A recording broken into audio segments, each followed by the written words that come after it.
Alors nous sommes aujourd'hui mercredi, on est le 27 qui se lève et nous sommes arrivés d'Af Mem Dalet de Sota, Mem Dalet, mais il nous restait hier donc les 16 dernières lignes de Mem Gimel Amud Bet. 16 dernières lignes, ça commence Kiata Ravdimi. Alors on avait vu hier, rappelez-vous, donc la contradiction entre la Mishnah et la Braïta, que un il dit Mavrich Markiv, quand on greffe, d'accord, alors c'est on greffe un arbre, donc on revient donc de l'armée, et l'autre il dit non. On a dit comment c'est possible, donc il y a une contradiction. On a répondu hier, et aujourd'hui on a d'autres réponses. Il donne la Gemara, dit Ki ata Ravdimi, Amar Rabbi Yohanan. Quand il est venu au Ravdimi, il a dit au nom de Rabbi Yohanan, Hamani Rabbi Eliezer ben Yaakov hi. L'auteur ici, dans la Braïta, qui a dit que si quelqu'un il greffe, il ne revient pas de la guerre, c'est l'auteur Rabbi Eliezer ben Yaakov. Pourquoi? Lo amar Rabbi Eliezer ben Yaakov hatam kerem kemashma'o, hachanamin etar kemashma'o, notea, in mavrich malkiv la. Il a dit, puisque dans la Mishnah on a vu, nous on a dit dans la Mishnah, pour n'importe quelle plantation on peut revenir. Pas seulement pour la vigne, pour le vignoble avec 5 arbres minimum. Mais Rabbi Eliezer il a dit non, et comme il y a marqué dans la Torah Kerem, c'est seulement un vignoble. Pour un vignoble, un soldat il peut revenir, il ne va pas à la guerre, mais pour d'autres plantations, il revient. Et il ne revient pas, pardon. Alors il dit, Rabbi Eliezer, la Gemara dit, bah là aussi c'est pareil, comme c'est marqué, Miha ish nata kerem, nata ça veut dire planter, seulement s'il a planté, dans ces cas-là, il revient, mais si c'est greffé, alors il ne revient pas. Voilà donc une possibilité de réponse aussi. Il vient ici maintenant, Ravdimi, il nous amène un autre enseignement. Mishum Rabbi Eliezer ben Yaakov, il a dit au nom de Rabbi Eliezer ben Yaakov, Yalda pechuta metefa hayevet be'ola kol shenoteha demet hazea kevat shata. Il a dit, donc quand il y a Yalda, c'est une jeune plantation. Une jeune plantation qu'on a plantée, donc dans les 3 premières années, on sait que c'est Orla, et après la 4e année, c'est Hilulim, c'est Kadosh, et ce n'est qu'à la 5e année que ça devient normal. Il dit, quand on a une jeune plantation, si la hauteur de l'arbre, l'arbuste est fait moins que Tefa, moins que 8 cm, alors, eh bien cet arbre-là, il est Hayav de Orla toutes les années, pas seulement les 3 premières années, même la 4e, même la 5e, puisqu'elle reste toujours petite. Les gens ils vont dire c'est quoi ça? C'est une jeune plantation. Alors comment il va manger les fruits? Parce que les gens ils ne savent pas que c'est une plantation bizarre qui ne monte pas. Mais il dit quand même,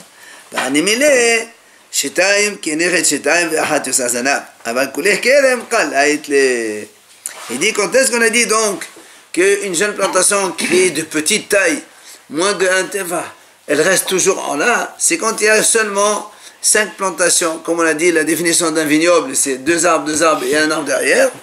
Mais si tout le vignoble, il est tout comme ça, alors dans ces cas-là, il prend le processus normal de 3 ans d'or là, et après donc ça devient permis.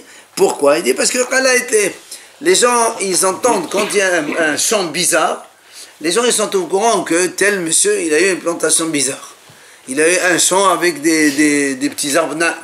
Alors, donc comme les gens ils savent, alors ils savent qu'après 4 ans il peut manger, donc il ne va pas se douter et croire qu'il va manger en là. Donc selon lui, il ne revient pas alors, par exemple, ça veut dire. Non, ça n'a rien à voir avec le. Ça c'est. Oui, non, ça c'est un enseignement à part. Ça c'est pour dire que Orla ou pas Orla, en fonction de la taille de l'arbuste. On n'est plus dans le fait de revenir ou pas. Et comme on a dit, en fait, pourquoi la Gemara nous amène ça? Parce qu'il y a marqué Kiata Ravdimi, Amar Rabbi Yohanan, Mishum Rabbi Eliezer ben Yaakov. Comme on a parlé de Ravdimi, au nom de Rabbi Yohanan, au nom de Rabbi Eliezer ben Yaakov, alors on apporte un deuxième enseignement. Et d'ailleurs, il y a un 3e maintenant qui arrive, qui n'a rien à voir avec nous, mais comme il y a des enseignements comme ça qui sont du même auteur, alors on les rapproche, on les met ensemble. Alors l'enseignement, Kiata Ravdimi, Amar Rabbi Yohanan, Mishum Rabbi Eliezer ben Yaakov, donc il est venu Ravdimi au nom de Rabbi Yohanan, au nom de Rabbi Eliezer ben Yaakov, il a dit comme ça. Met Tofes Arba Amot Lekreat Shema. Dirtiv, Lo'er Larash, Heref Oseo. Quand il y a un mort, un niftar, dans ces 4 amot, on n'a pas le droit de lire le Kriyat Shema. Pourquoi? Parce que Si on est dans ces quatre amotes et on fait le schéma, ça s'appelle le règle arrache, tu te moques de lui. Lui, il est mort, il ne peut pas étudier, toi tu étudies, c'est pas beau, c'est assourd. Amar Rabbi Ishaq, Amar Rabbi Yohanan, Mishum Rabbi Eliezer ben Yaakov, encore une fois, au nom de Rabbi Yohanan, au nom de Rabbi Eliezer ben Yaakov, il dit Hodgata Hagedela ben Ha'ahin, Asoda Linase le Ahin, Limet Hazak Ahatayhu. Donc il dit toujours, Rabbi Ishaq, au nom de Rabbi Yohanan, au nom de Rabbi Eliezer ben Yaakov, si un homme il est marié avec une femme, et après, enfin avant, il a été marié avec une femme qui avait déjà une fille d'un autre mari. D'accord? Maintenant, ce monsieur, il a épousé cette femme, la femme elle est morte, il a pris une deuxième femme. Avec la deuxième femme, il a plusieurs garçons. Maintenant, cette fille-là, qui n'a rien à voir avec ces garçons-là, puisqu'il n'est pas ni le même père ni la même mère, elle vit avec les garçons. Alors il dit, ça s'appelle une horeget, donc c'est comme une belle fille. Si elle vit avec des frères, elle n'a pas le droit de se marier avec ces frères-là. Pourquoi? Parce que les gens ils disent comment? C'est leur sœur. Puisqu'elle grandit avec eux, elle habite dans la même maison, elle vit avec eux. Ils vont dire comment il se marie avec sa sœur. Alors, comme à cause de ça, il dit lui, c'est pas, on n'a pas le droit de se marier avec elle. Et la Gemara dit, Velahi, c'est pas vrai. Kala et limita. Dans ce genre de choses, les gens ils sont tous au courant. Il y a une fille qui n'a rien à voir, qui habite avec ses frères. Monsieur, il a se marié avec une deuxième femme. Et donc, cette fille-là qui n'a rien à voir avec les garçons, elle peut se marier qu'avec des garçons. Encore un autre enseignement, donc un autre enseignement qui n'a rien à voir avec nous.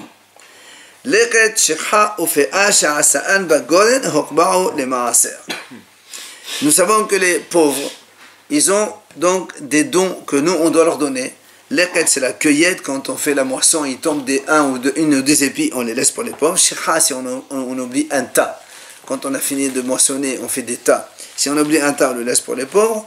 PA, c'est le coin qu'on laisse dans un champ et qu'on ne moissonne pas, on le laisse pour les pauvres. Si un pauvre, il vient cueillir, il prend un certain nombre de choses.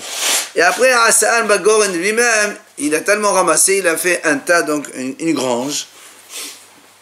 Normalement, toutes les donations qu'on donne aux pauvres, ils sont exemptes de maaser, de prélèvement. Puisque c'est pour les pauvres, c'est FKR, donc il n'y a pas de prélèvement de maaser ni trauma. Mais si, la Gemara dit comme ça, s'il les fait goren, c'est-à-dire il les met en tas dans une grange, maintenant ils deviennent hayev de prélever le maaser. C'est comme si que le pauvre il a acheté ou il a eu quelque chose comme ça. Pourquoi? Il dit parce que les gens quand ils voient ça dans une grange, un tas, et après ils mangent son maaser, ils vont dire comment celui-là il fait son maaser, il fait pas. Ils ne savent pas que c'est un pauvre qui a ramassé. Ils voient une grange, plein de blé ou autre chose. Alors ils disent c'est pas possible. Donc c'est pour ça que la Hamim dit il faut qu'il fasse maaser. Amar Oula, il vient, Oula, il dit, la Amran et la Bassade, Aval Ba'il Khalayt la Hanimilta. Oula, il dit, c'est vrai. Ce cas, c'est vrai uniquement quand il fait la grange dans le champ. Si le pauvre, il a un champ, il met ce tas-là dans son champ. C'est vrai que les gens, ils vont dire, tiens, ce monsieur, ils ne savent pas qu'il a ramassé d'ailleurs. Ils vont croire qu'il a moissonné dans son champ. Donc, il doit faire le maaser. Mais s'il fait ça dans la ville, il ramasse de droite à gauche. Après, dans la ville, imaginons il a une maison, il est dans la cour, il fait ça. Là, il n'y a pas de besoin de faire de maaser parce que les gens, ils savent que si c'est dans la ville, il a dû ramasser à droite à gauche et donc, il n'y a pas de problème de maaser ici. De nouveau, un autre enseignement au nom de Rabbi Yohanan, au nom de Rabbi Eliezer ben Yaakov.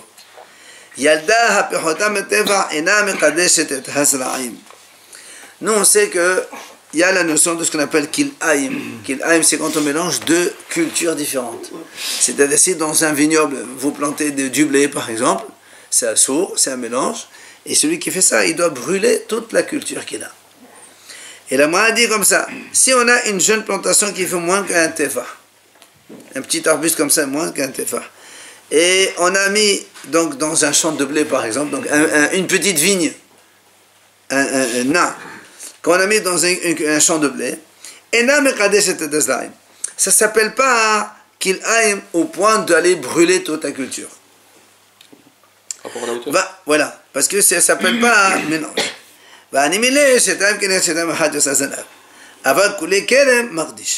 Mais ça, c'est uniquement quand il y a 5 petites vignes, que, donc ça a la valeur d'un vignoble, mais comme ils sont peu nombreux, alors ça ne fait rien du tout. Mais si tout le vignoble il est comme ça, et en même temps tu mélanges, tu mets, donc tu sèmes du blé dedans et ça pousse, alors là, ça rentre dans le cadre de Kilayim, et il faut brûler toute la culture de ce mélange qui est donc interdite non seulement à consommer, mais aussi à profiter.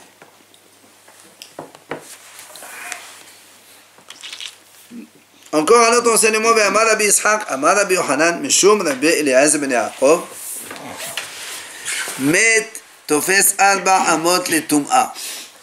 C'est-à-dire, quand il y a un niftar, Hachamim ont fait Xera, normalement quand est-ce qu'on est tamé, c'est quand on touche un mort. Mais les Hachamim ont fait Xera, même si on s'approche des Alba Amot autour de lui, on est tamé aussi. 4 Amot, 2 mètres à côté d'un mort, on est tamé. Et l'Agmara dit, et aussi, notre Tana, il a enseigné la chose suivante. Hassan HaKever HaOmed Betocha Tahor Behu Sheyehu Be'arba Amot Devrei Bet Shammai Bet Hillel Omrim Arba'a Tefahim. À l'époque d'avant, comment ils enterraient? Il n'y avait pas des cimetières comme ça. C'était des caveaux familiaux. C'est-à-dire, les gens, ils achetaient un terrain. Il y avait une cour au centre. Et sur les côtés, droite, gauche et en face, ils mettaient des trous et ils enterraient les morts comme ça. D'accord? Alors, la cour, bon, évidemment, là où il y a les morts qui sont enterrés, c'est comme des tombes et celui qui touche, il est tamé, ça va de soi. Mais maintenant, celui donc, qui entre seulement dans la cour avant d'accéder aux tombes, on appelle ça Hatzal Hakev. C'est la cour des tombes. Donc, c'est une petite cour. Alors, celui qui entre là-bas, il est dehors. Mais Bet Shammai dit à condition que la cour a fait minimum 4 amot. C'est-à-dire ça fait un domaine à part. Mais sinon, moins que ça, selon Bet Shammai, moins que Arba amot, celui qui rentre là-bas, il est tamé même s'il n'a pas touché le mort. Bet Hillel omrim Arba'a Tefahim. Bet Hillel disent non, 4 Tefahim ça suffit. 40 cm. Plus que 40 cm tu rentres, il n'y a aucun souci, tu n'es pas tamé. Alors le Ma'adi Bamed Valem Amorim. Donc quelqu'un en parle, donc cette mahlok entre Bet Shammai et Bet Hillel, et donc cette cour enfin, une petite cour de cimetière, on va dire comme ça. Quand on accède à ce caveau par en haut, il y a un trou, on escalade, on descend et on rentre là-dedans. Mais si l'accès il est sur le côté, comme aujourd'hui on a des portes, on rentre dedans comme ça, là il dit Arba Amot, selon tout le monde, il faut 4 amot. Sur cela, on a dit que la Pélia, on a dit, c'est contradictoire ce que tu dis. Quand on accède de façon normale, on est plus, on marche plus régulièrement et on fait plus attention de ne pas toucher à droite ou à gauche. Mais quand on descend par en haut, on doit escalader, on ne peut pas faire attention. Alors comment tu me dis toi, ici on parle quand la porte elle est en haut, mais si la porte elle est en bas, c'est 4 amot, c'est le contraire. C'est quand, ça veut dire que quand il y a 40 cm et que je rentre par une marche normale, je peux rentrer en faisant attention de ne pas toucher les morts, ne pas toucher les tombes, ou même mettre ma main au-dessus parce que c'est Ohel. Mais si j'escalade par en haut, en escaladant, on risque de faire des mouvements, des gestes qu'on peut toucher des choses et sans faire attention. Donc la Gemara, elle rectifie. Ce que la Gemara dit d'abord, elle dit Minassad, le contraire. Quand on vient à Minassad, Midrid Venafiq, on peut donc entrer et sortir, normalement, sans toucher aux tombes. Mais le mal, mais si on accède par en haut, impossible qu'un homme ne touche pas le mort ou il ne met pas la main sur la tombe, et donc il est tamé. Comment toi tu me dis, il est tahor? C'est pas ça. Elle là, Bamed Valem Amonim, la Gemara elle change complètement, elle dit, c'est vrai. Bamed Valem Amonim, c'est Petha Menatzad. Quand est-ce qu'on a dit qu'avec 4 fahim ça suffit? C'est quand la porte, que Bet Hillel dit 4 fahim ça suffit, tahor, c'est quand la porte elle est donc sur le côté. Mais Pitham el Mala, mais si la porte d'accès il est pas en haut, alors là, Arba Amot, il faut Arba Amot, sinon on est tamé. Sur le côté 4 fahim, c'est ce qu'il dit. Oui. Tout à l'heure on a dit 4 amot. C'est pour ça qu'on a posé la question. Pas pour ça, même avant. Même avant, on n'a pas oui, ça c'est quand il y a un mort, c'est exact. Ça c'est quand il y a un mort. Ouais. Mais quand il y a une sorte de caveau, et c'est bien délimité, tu vois, donc on fait attention de ne pas toucher le mur.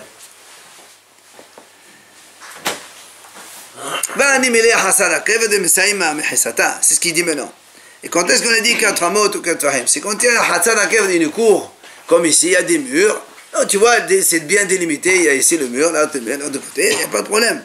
Aval met be'alma ta fils. Mais s'il y a un mort tout seul, il n'y a pas de limite ici. C'est pour ça que les haramim ont dit il faut 4 amot pour un mort. C'est la distance à laquelle il ne faut pas s'approcher. Oui, oui, distance à laquelle il ne faut pas s'approcher. Notamment le Kohen. On arrive maintenant à la 3e phrase que le Kohen Mashur Melchama et les Shotrim répètent aux soldats. Celui qui s'est fiancé avec une femme et qui ne s'est pas encore marié, qu'il retourne du front, donc comme ça il peut se marier. Tano Rabbanan, Asher Eras, comme dans la Torah c'est marqué le terme Eras, il a fiancé. Alors on dit Ehad Ame'ares et Abetola, Ehad Ame'ares et Almana, Ehad Shomedet Yavam. Que ce soit un monsieur qui s'est fiancé avec une jeune fille, ou avec une veuve, ou encore quelqu'un qui attend de faire yiboum avec la femme de son frère qui est mort, mais qui n'a pas laissé d'enfant. Va filou, et la continue, s'il y a 5 frères qui sont allés à la guerre, et l'un des 5, il est mort là-bas au front, il a laissé donc une femme, là aussi, Kullan, Hozrin, tous ils retournent parce qu'ils sont tous susceptibles de faire yiboum avec cette femme. La Gemara a dit Lo lakah velo lekaha. Parce que dans la Torah c'est marqué Asher eras isha velo lekaha. Pourquoi il est marqué velo lekaha? Il ne l'a pas prise. Il aurait pu dire velo lakah, ça suffit. Il dit non, ça c'est pour exclure prat les almana les kohen gadol. Quand un Kohen Gadol, par exemple, il s'est marié, ou plutôt il s'est fiancé avec une veuve, ce qui lui est interdit, ou encore, Gerusha v'Hanosa le Kohen Idiot, un Kohen normal qui se fiance avec une divorcée ou une Hanosa, ou encore Mamzer et Untenen Israël bat Israël le Mamzer ou Natin, ou une femme Mamzer avec un Israël normal, ou la fille d'un Israël avec un Mamzer, tout cela, comme ces unions-là sont interdites, dans ces cas-là, même si un Kohen, par exemple, on prend le cas d'un Kohen Gadol qui s'est fiancé avec une veuve, et après le Kohen Gadol, on l'envoie au front, eh bien, dans ces cas-là, il ne retourne pas. Il peut partir au front, le Kohen Gadol? Certainement, on va voir à la fin, dans les Melchem et Hova, tout le monde doit y aller. Et donc, dans tous ces cas-là, il ne rentre pas, il ne retourne pas, parce que il y a marqué velo lekaha, c'est-à-dire il doit pouvoir l'épouser. Comme ici, il n'a pas le droit de l'épouser, alors il ne retourne pas, il reste au front. C'est là où la Gemara dit Lima de la que Rabbi Yossé à Galilée. Est-ce qu'on va dire non, notre Mishnah ne marche pas comme Rabbi Yossé à Galilée? Qu'est-ce qu'il a dit à Rabbi Yossé à Galilée? Il a dit Rabbi Yossé à Galilée, on a vu ça hier. Ha'amar hayare berach alevav ze amet yadim ha'avodot shebeyado. Parce que lui, il a dit quand les chotrim, les policiers vont rajouter celui qui a peur. Rabbi Yossi il a dit c'est pas quelqu'un qui a peur dans le sens peur de la guerre, mais peur des péchés qu'il a. Il retourne. Or ce monsieur, ce Kohen Gadol ou Kohen normal ou autre, ils ont un péché. Alors dans ces cas-là, normalement il devait rentrer quand même. Alors toi tu me dis non, un Kohen qui a épousé, il a été fiancé avec une veuve, Kohen Gadol avec une veuve, il ne retourne pas. Alors, ça contredit. Donc la Mishnah ne marche pas comme Rabbi Yossé à Galilée. Il ne retourne pas justement parce qu'il a une faute. Donc c'est pareil. Au contraire, celui qui a faute, il retourne. Ah. Celui qui a faute, il retourne. Ah, d'accord. Alors elle m'a dit, elle répond Rabbi Yossé à Galilée, en vérité, la Mishnah, elle peut marcher comme Rabbi Yossé à Galilée. Alors ici, comment ça se fait? Alors, comment ça se fait qu'il ne retourne pas alors que lui, il a dit il faut retourner? Qui de Rabba? Il a dit parce que la Mishnah, elle marche aussi comme Rabba. Comment? De Amar Rabba. לעולם אינו חייב עד שבעול. מה הטעם לא ייקח משום לא יחלל, משום אכן לא ייקח עד שבעול. Rabbi dit, le Kohen Gadol, un des cas qu'on a cités qui sont interdits, un Kohen Gadol, quand il est Mekadesh, une veuve, il n'est pas encore Hayav que lorsqu'il a la relation une fois. Pourquoi? Parce que dans la Torah c'est marqué, le Yikah, Almana ou Rodosha, le Yikah. Après marqué, le Yahalel. Parce que la Torah l'a dit comme ça. Tu sais pourquoi un Kohen Gadol ne doit pas épouser une veuve ou un Kohen normal, une fille divorcée ou un Israël Mamzer? Parce que il ne profane pas sa descendance. Parce qu'un Kohen Gadol avec une veuve, l'enfant qu'il est, c'est un halal. Alors, quand est-ce qu'il y a interdiction? Quand il y a possibilité de descendance, donc s'il y a une relation. Mais s'il n'y a pas encore de relation, alors il n'est pas encore interdit. Donc selon Rabba, ce Kohen Gadol qui a fait fiancer seulement une veuve, il peut aller au front, il n'y a pas de problème, ça ne s'appelle pas un péché. Il fait la Avera, Rabbeinu. Oui, mais lui, Rabba, il pense que la Avera est considérée, le Hiyuv, il ne vient que lorsque il a Be'ila, s'il y a relation. Sinon, il n'y a pas de péché. Tano Rabbanan Hachamim nous enseigne à propos de ces trois questions que l'on pose aux soldats. Dans l'ordre, c'est marqué dans la Torah, Asher Banavait, Asher Natakel, Asher Eras Isha. C'est-à-dire, dans l'ordre des questions qu'on pose aux soldats, on leur dit celui qui a construit une maison qu'il n'a pas habitée, il retourne. En deuxième, on dit celui qui a planté un vignoble, il n'a pas encore consommé, il retourne. Et en troisième, on dit celui qui s'est fiancé avec une femme, il retourne aussi. Pourquoi dans cet ordre-là? L'imda Torah derech eres. La Torah nous apprend le savoir-vivre. Comment un homme doit se conduire dans la vie. Comment? D'abord, s'il venait Adam Bait, ensuite, Vitakelem, d'abord, il construit une maison, après, il plante une vigne, un vignoble plutôt, comme ça, il aura de quoi subvenir à manger, et après, il épouse une femme. Quand il y a une parnassa, il va se marier. Même Shlomo HaMelech aussi, il a dit dans sa Chokma, il a dit dans le Mishlei, c'est pas dans le Mishlei ça. Si, c'est dans le Mishlei.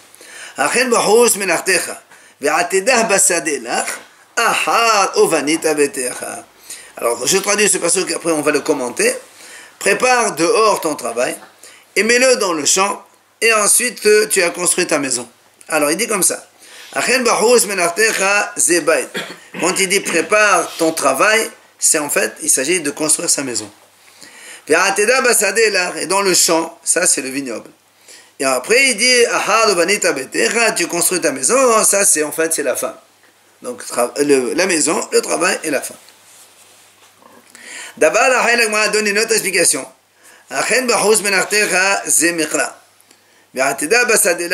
Mishnah. La Gemara donne une autre explication à propos de ce verset. D'abord, tu dois étudier le verset, c'est-à-dire le Tanakh, la Torah écrite. Ensuite, tu étudieras la Mishnah. Et enfin, tu pourras étudier la Gemara que nous sommes en train de faire maintenant. Davar la Gemara donne une autre interprétation. Donc, la première partie du pasuk, elle concerne le pasuk et la Mishnah, c'est-à-dire la Torah écrite plus la Mishnah. La deuxième partie du pasuk, c'est la Gemara. Et c'est quoi alors la troisième expression? Il s'agit des bonnes actions qu'un homme doit faire dans sa vie. Enfin, une dernière interprétation que donne Rabbi Eliezer beno shel Rabbi Yossi Galilei Omer. Pardon, Rabbi Eliezer, il dit tout ça, c'est l'étude de la Torah. Aussi bien la Torah écrite, la Mishnah orale, que la Gemara, le développement de la Mishnah. Donc la deuxième partie du pasuk, c'est les bonnes actions. La troisième partie, c'est pour dire des roches vekabel sachar. C'est-à-dire, commente la Torah et tu auras une récompense sur tous ces commentaires que tu dois faire. Quand tu es la Gemara, tu commentes en fait aussi, non? Oui, mais des roches, c'est toi qui sort les hidushim. Ah, toi. On revient maintenant à notre Mishnah qu'on a vu. On a dit qui c'est qui ne retourne pas du front. On a dit ceux qui construisent un préau ou une terrasse ou un balcon, tout ça, ils ne retournent pas. Tana, la Gemara dit quand même, on enseigne imosibu dimus aher hoser. S'il a rajouté, alors dimus aher, c'est-à-dire une autre rangée. La Gemara dit comme ça. Soit une rangée de pierres, soit dans la hauteur, soit dans l'épaisseur, ça s'appelle une nouvelle maison et il retourne. Alors, si donc dans la maison, il a rajouté un mur par exemple qu'il a collé au premier, ou bien il a renforcé le toit, s'il a rajouté une rangée entière de pierres, ça s'appelle donc rénovation, et donc ça s'appelle nouvelle maison et il retourne du front. Après, on a dit, rappelez-vous, on a dit, il a dit que même celui qui construit une maison de briques dans le Sharon, il ne retournait pas. Alors, l'Agma ici, elle nous donne l'explication pourquoi il ne retourne pas. Voilà, il a construit une maison.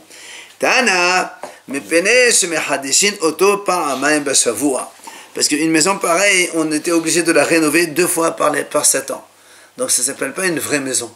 On a dit là-bas que la terre, elle ne tient pas. Et donc, il est obligé de rénover cette maison 2 fois dans les 7 ans. Donc, ça ne s'appelle pas une maison. Enfin, on a vu dans la Mishnah, qui sait maintenant qui ne bouge même pas de sa place. Pas ils vont au front, après ils retournent. Ils ne bougent pas, ils vont même pas au front. C'est qui? C'est Bana Bait Hadash Vahanacho. C'est celui qui a construit une maison, il a commencé à y habiter. Ou quelqu'un qui a commencé à manger donc, les fruits de sa vie, de son vignoble. Ou encore quelqu'un qui s'est déjà marié, il est encore dans la première année de mariage. Ceux-là, ils ne bougent pas de leur maison. Tanu Rabbanan Chachamim enseigne. Isha Hadasha. C'est marqué dans la Torah, une femme nouvelle. Et elle est Hadasha. D'accord, donc je comprends, c'est une femme, que donc c'est un mariage nouveau. Almana Rodosha Mennaïn. D'où on sait que même si un homme il épouse une veuve ou une divorcée, il peut revenir aussi s'il s'est marié avec elle, donc dans la première année. Donc il y a marqué Isha de toute façon. Alors on m'a dit, alors ça veut dire quoi? C'est une femme nouvelle. Alors, si tu me dis que même avec une veuve, on ne va pas là au front. Même avec une divorcée, c'est pas une veuve, c'est pas une nouvelle. La Gemara répond, Mi shehadasha lo. Yasama hazir gedoshato shin hadasha lo. Et la Gemara, quand on dit nouvelle, nouvelle pour le monsieur. Ça veut dire qu'une divorcée d'ailleurs, que pour lui c'est une nouvelle femme, ou une veuve d'ailleurs, pour lui c'est une nouvelle femme. Pour cela, il doit revenir du front. Mais si c'est un monsieur qui s'est marié et qui a divorcé de sa femme, après il veut récupérer sa femme, la même, dans ces cas-là, il ne reviendra, et il ne retourne pas du front, il reste au front. Ça ne s'appelle pas une femme nouvelle pour lui, puisque c'était sa femme déjà. Tano Rabbanan, lo yetse batsava, c'est marqué là-bas dans la Torah, il ne sortira pas dans l'armée. Alors on a dit comment? Donc à propos de ces gens-là qu'on a dit, ils retournent même pas, ils ne quittent même pas leur maison. Alors il y a marqué là-bas, lo yetse batsava, il ne sortira pas dans l'armée. Alors la m'a dit, Yachol batsava, hu de lo yose, aval yaspir même au mazon etakana de l'achim. Tu vas me dire, d'accord, il ne va pas à l'armée, donc il ne va pas se battre. Mais peut-être qu'on peut l'amener pour aller s'occuper de l'intendance des soldats. Mais il donne de l'eau, à boire, de la nourriture, il arrange les routes et ça. La m'a dit non. Ces gens-là, ils ne vont rien faire. Ils ne sortent même pas de leur maison. Alors il m'a dit donc,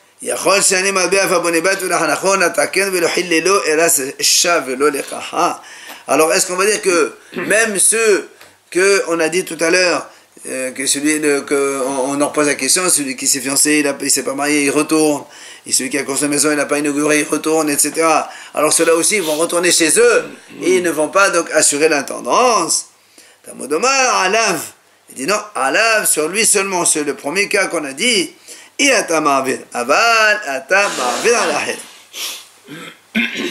dit mais les autres, eux au contraire, ils doivent rester.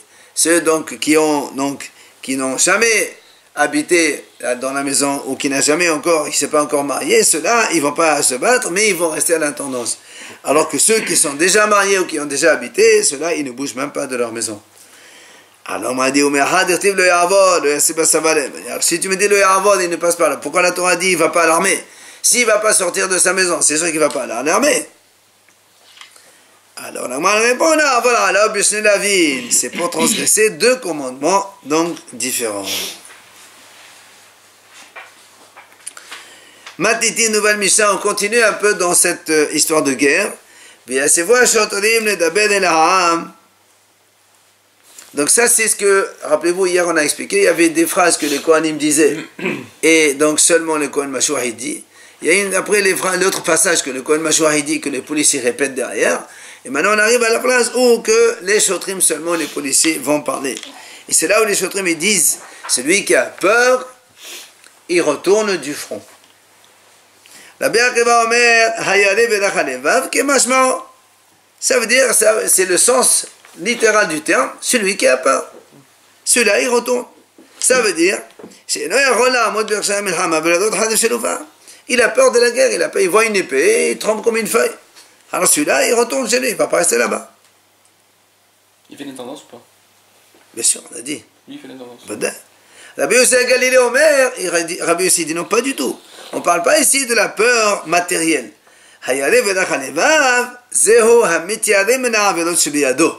C'est celui qui a peur des péchés qu'il a. Quelqu'un, il sait qu'il a fait des péchés, il retourne, il ne reste pas là-bas au front. Et la Gemara dit d'ailleurs, il dit, c'est pour ça d'ailleurs qu'on a assemblé celui qui a construit une maison, il retourne, celui qui s'est fiancé, il retourne, etc. Et celui qui a peur, il retourne. Quand quelqu'un il va retourner, personne ne va croire, ah, il a fait des péchés. Non, peut-être qu'il s'est fiancé, peut-être qu'il a construit une maison. Donc, tu n'as pas besoin de savoir qu'est-ce qu'il a fait celui-là. Rabbi Yossi Omer, il vient Rabbi Yossi, il dit, Almana le Kohen Gadol. Si un Kohen Gadol, il se marie avec une veuve, ou un con simple avec une divorcée, ou une mamzeret, ou une tina l'Israël, ou une femme mamzer avec un Israël normal, ou le contraire, bat Israël, les mamzer natin. Une fille d'Israël qui se marie avec un mamzer. C'est cela qu'on qualifie de ceux qui ont peur. On va voir un petit peu ton Adonamra par rapport à ce qu'il dit Rabbi Yossi Galilée, quelle différence.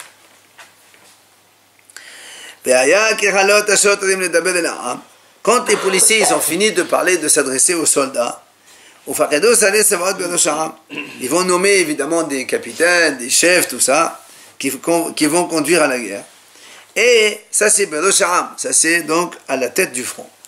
Maintenant on va à Reboshenam, et vers la fin donc des soldats là-bas, Ma'amidim Zekifin Lifnehem, Ve'ahadehem, Me'ahodehem, Vechashilin Shel Bazel Bedehen. Ils mettent là-bas des soldats pour derrière, donc à la fin donc de tout le champ de bataille, enfin les soldats quoi, donc les rangées des soldats, à la fin on nomme là-bas aussi des chefs, au cas où il y a quelqu'un qui tombe par exemple, il le soulève, il le remet, enfin il s'occupe de lui.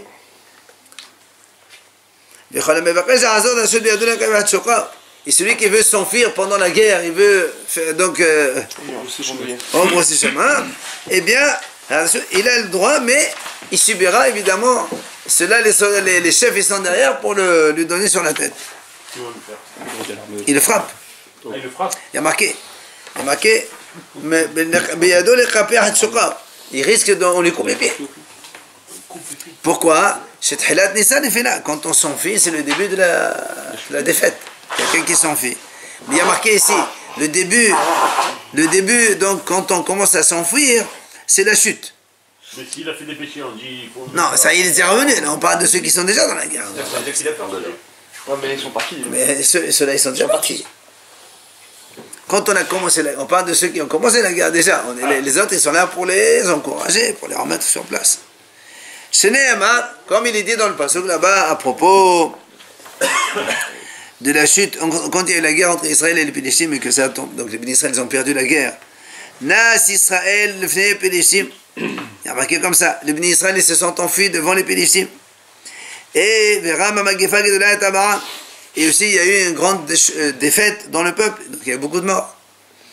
Ulhallan hu Omer, et par la suite il y a marqué Bayanusu Anshei Israël me Pene Péléchim, Baipelu Halalim Bigomer. Donc les Bnei Israël se sont enfuis, il y a eu beaucoup de victimes. Évidemment, quand on s'enfuit, après c'est pas beau. Enfin, c'est pas beau, c'est que c'est la défaite, quoi. Bien la Mishnah termine, tout ce qu'on vient de dire maintenant, que ceux qui retournent, ou qui ne retournent pas, ou qui ne viennent pas du tout, etc. Ça, c'est uniquement quand il y a des guerres, ce qu'on appelle des guerres facultatives. C'est-à-dire des guerres de conquête que l'on fait pour agrandir les Israël ou autre chose. Cela, on fait ce qu'on a dit. Ceux qui sont fiancés, ils retournent, qui construisent une maison, ou bien celui qui a peur, tout ça. Aval b'melhamot mitzvah. Mais quand il s'agit d'une guerre de mitzvah, par exemple dans la conquête de la terre d'Israël, le seul exemple c'est celui-là, c'est quand Yoshua il a conquis la terre d'Israël, quand il est rentré en Israël pour la première fois, et donc il devait conquérir la terre d'Israël, ça s'appelle Melhamet Mitzvah. Hakol yotzin, tout le monde sort, tous les soldats sortent, Même un marié de sa chambre, enfin de sa chambre de mariage, c'est-à-dire du mariage lui-même, on le prend et on l'amène au front. Mitzvah, elle est plus importante que... Évidemment, bien sûr. Facultatif, tu peux annexer d'autres villes à Israël, on s'en fiche. Mais ça, c'est la conquête de la terre. Quand les Bénis Israël n'ont pas encore eu leur terre, et Yeshua il est parti avec eux pour conquérir la terre. Non, mitzvah c'est pour conquérir la terre d'Israël, la terre elle-même. C'est pas Kadosh Baruch Hu qui a fait la guerre pour... Oui, mais d'accord, mais il faudrait qu'il y ait des hommes, mais d'accord. C'est pour ça qu'on prend tout le monde. C'est là où le Kohen Gadol doit aller. Tout le monde. C'est le seul cas. C'est le seul cas, Hamid Mitzvah. Amar Rabbi Yehuda. Rabbi Yehuda, lui, il dit, Medvadim Amodim, lui, il change un peu. Il dit, quand est-ce qu'on a dit que ceux qui doivent retourner, ils retournent, etc. Ça, c'est Bimelhamot Mitzvah. Dans les Melhamet Mitzvah.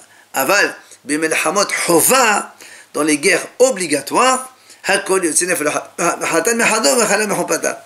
En fait, c'est la même chose, sauf que un, il appelle Rishut et Mitzvah, et l'autre, il dit, c'est Mitzvah et Hova. Comment tu appelles, tu définis la conquête d'Israël. Même les femmes. Même les femmes. Vechala Mehopata. Il y a marqué Vechala Mehopata. Mais les femmes, elles ne vont pas se battre, attention. Bien évidemment, les femmes, elles sont derrière. Mitzvah et Chova, c'est pareil. Non, la mitzvah pour le Tanakama, ça s'appelle Hova pour Rabbi Yehuda. C'est la même chose.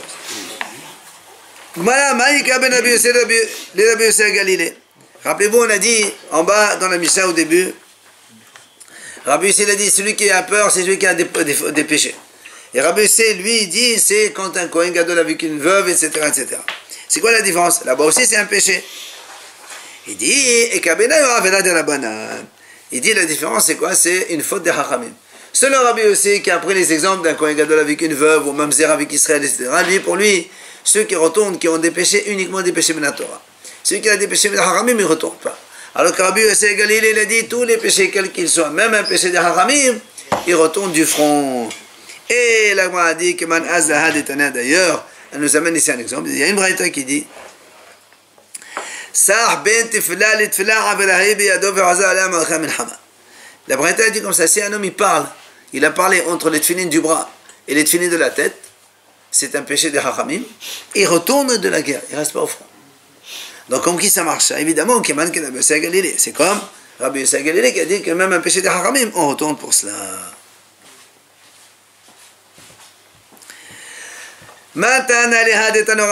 Qui a enseigné ce que les Hachamim ont dit? Si quelqu'un entend le bruit de la guerre, il tremble de peur. Où il a entendu donc le battement des boucliers métalliques, ou bien ou bien il a entendu le bruit des épées quand ils font le bruit, vous savez, les épées entre elles. Voilà. Et à cause de ça, il commence à se faire sur lui. Donc par peur, il se fait sur lui. Alors celui-là, il retourne. Keman, comme qui?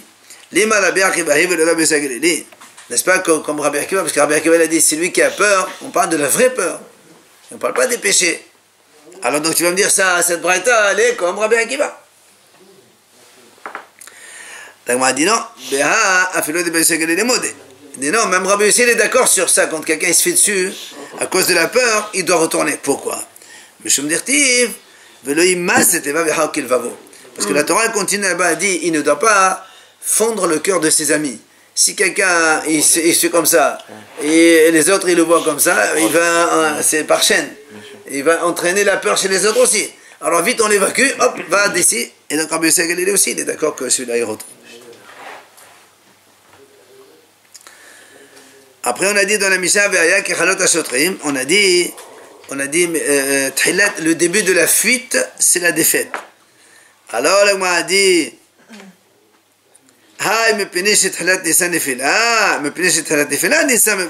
il faut dire le contraire. Le début de la défaite, c'est quoi? C'est la fuite. On ne dit pas le début de la fuite, c'est la défaite. C'est le début de la fuite qui fait la défaite. Alors il dit, c'est vrai, il faut dire comme ça. C'est vrai, c'est comme ça qu'il faut dire. Le début de la chute, le début de la défaite, c'est la fuite. Le premier signe de la défaite, c'est quoi? C'est quand des gens ils s'enfuient. C'est ça. On a dit donc qu'il s'agit de guerre facultative, c'est dans cela qu'on fait tout ce qu'on a dit dans la Mishnah. Amar Rabbi Yochanan Adeshut de Rabbanan, Zohi Mesad de Rabbi Yehuda. Mesad de Rabbanan, Zohi Chavad de Rabbi Yehuda. C'est ce qu'on a dit tout à l'heure. Ce que les Haramim considèrent comme le shoot, Rabbi Yehuda dit c'est une mitzvah. Et ce que les Haramim dit c'est mitzvah, Rabbi Yehuda considère ça comme chova obligatoire. Amar Rava, il a dit Rava. Melhamot Yehoshua lechbosh devrait à kol chova. Les guerres que Yehoshua a fait pour la conquête de la terre d'Israël, selon tout le monde, c'est une obligation et tout le monde y va. Melhamot ben David et Rabaha devrait à kol des choses. Les guerres que le roi David a fait pour annexer, notamment la Syrie, à la terre d'Israël, ça tout le monde est d'accord que c'est une guerre facultative. Alors c'est quoi le mahlok dans ces cas-là? Qui plairait les maoté ovdei kohavim de l'élité alayhu. La mahlok entre Tanakama et Rabbi Yehuda, c'est quoi alors? Il dit, c'est lorsque on veut faire une guerre pour empêcher que les goïms nous attaquent. C'est une guerre préventive. Voilà. C'est ça le mahlok, ça s'appelle mitzvah ou pas mitzvah. Alors, Mod Kadela mitzvah, ou Mod Kadela reshut. Un, il appelle ça, c'est une guerre de mitzvah, et l'autre, il a dit non, ça c'est facultatif. Tu m'as dit que tu vas me dire, mais alors qu'est-ce qu'on s'en fout? Quelle est la conséquence pratique maintenant? Appelle ça comme tu veux. Il dit non. C'est-à-dire que si tu considères ça comme une mitzvah, donc quand je suis en train de faire une mitzvah, je n'ai pas besoin de faire une autre mitzvah. Mais si tu me dis que ça c'est reshut, alors je ne suis pas pato de notre mitzvah. Rabbeinu, il y a une afkamina entre reshut et mitzvah, savoir qui c'est qui retourne, qui ne retourne pas. Oui, mais nous, n'oublie pas, on est en train de dire que la mahlok, justement, on est en train de parler ici d'une guerre préventive. Selon Tanakama, il appelle ça reshut. Selon Rabbi Yehuda, il appelle ça un mitzvah. Tu vas me dire, mais qu'est-ce qu'on s'en fout maintenant? Puisque selon les deux, c'est la même chose. Reshut pour Rabbanan, c'est mitzvah de Rabbi Yehuda. La conséquence pratique au niveau de ça, elle est la même. Alors appelle-la comme tu veux. Il dit non, il y a une conséquence au niveau de la guerre elle-même. Hadan alar meshur melhama, donc on va. Bon, on fait la Mishnah rapide. Aïgla Arufa. Donc on a dit donc là aussi le sujet de la Aïgla Arufa. Rappelons, Aïgla Arufa c'est la génisse fendue. C'est quand on trouve un mort entre deux villes et on ne sait pas qui l'a tué. Alors on va mesurer la ville la plus proche et les sages de cette ville-là, ils prennent une génisse, ils la fendent et après ils disent tout un texte. La Mishnah dit, tout ça c'est en hébreu qu'on doit le dire. Comme la Torah dit, quand on trouve une victime dans la terre, ils sortent les sages de ta ville. Après il dit, trois parmi les grands tribunaux de Yerushalem, ils sortaient. Rabbi Yehuda Omer Hamisha, Rabbi Yehuda dit non, 5 sages. Shene'emar zekenecha shinaim, ushofetecha shinaim, ve'im bedin shakul mosifem anem echad. Il dit, parce qu'il y a marqué zekenecha, 2, shoftecha, 2, ça fait 4, et un bedin ne peut pas être composé d'un nombre pair, on rajoute 1, ça fait 5. Si le mort, on le trouve, on fuit sous la terre, ou bien on le trouve pendu sur un arbre, ou bien on le trouve flotté sur l'eau, et bien dans ces cas-là, on ne fait pas de on ne fait pas de génisse fondue dans ce cas-là. Pourquoi? Parce que dans la Torah, c'est marqué Ba'adama. Il faut qu'il soit sur la terre. Mais l'autre Tamun Bagal, pas sous la terre. Il y a marqué Nofel. Nofel, c'est Al-Ha'adama, il tombe sur la terre, pas suspendu sur un arbre. Il y a marqué Bassadé. Bassadé, ça exclut quand il flotte dans l'eau. Maintenant, ça, ça mourre la séva de la Babedin, quand le mort se trouve devant une ville de Goy, ou proche de la frontière entre Israël et les Goyim, ou dans une ville où il n'y a pas de Bédine du tout, alors on ne fait pas de Aïgla Arafa dans ces cas-là, il n'y a pas d'Aïgla Arafa. Enfin, En Modedin, El Ashish Babedin. Évidemment, quand on va mesurer la distance de la ville la plus proche, on mesure à partir du mort vers la ville où il y a un tribunal. Si la ville n'a pas de tribunal, tu ne comptes pas cette ville-là, puisqu'il n'y a pas de Aïgla Arafa. Donc on mesure que vers les villes dans lesquelles il y a un Bédine.